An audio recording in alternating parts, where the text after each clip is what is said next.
वालेकुम जी। कुछ दिनों पहले हमने इन दो बच्चों की वीडियो बनाई थी कि ये हमारे पास बैठ के वीडियो एडिटिंग कर रहे हैं। अब इनका कुछ रिजल्ट है, पहले ये चैनल देख लें। इधर ये चैनल दिखाएं जी। ये तकरीबन मेरा ही चैनल है और इसके ऊपर इन्होंने काम स्टार्ट किया हुआ है और माशाल्लाह इसके ऊपर काफ़ी सक्सेस रेशो हमें मिल रही है।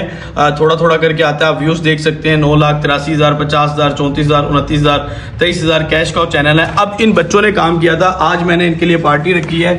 ये देखें जी, 14,000, 12,000, 8,000, 5,000 और टोटल 39,000 व्यू।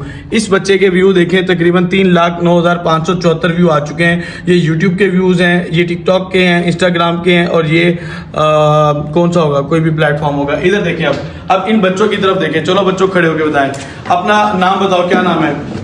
महद हुसैन, फाद हुसैन। दोनों बच्चे हिस्ट्री कर रहे हैं, वीडियो एडिटिंग का कोर्स भी इन्होंने कर लिया है और इसके साथ साथ ये माशाल्लाह एक प्रोफेशनल वीडियो एडिटर बनेंगे और कंटेंट क्रिएशन के ऊपर ये बच्चे काम करने वाले हैं। हमारे प्लेटफॉर्म में प्रैक्टिकली काम स्टार्ट किया जाता है।